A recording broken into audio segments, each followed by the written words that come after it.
Let's talk about design management in this video. Design and management.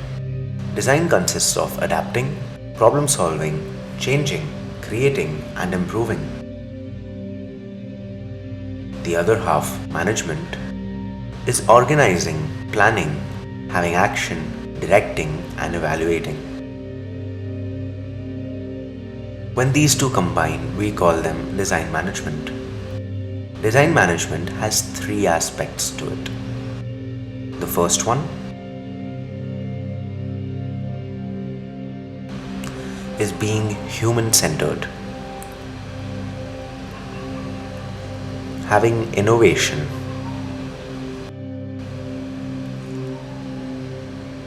and having collective intelligence.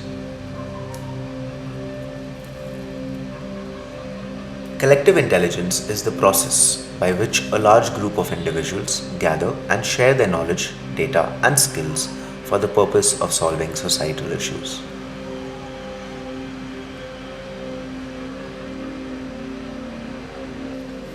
Innovation is a process by which a domain, a product, or a service is renewed and brought up to date by applying new processes, introducing new techniques, or establishing successful ideas to create new value.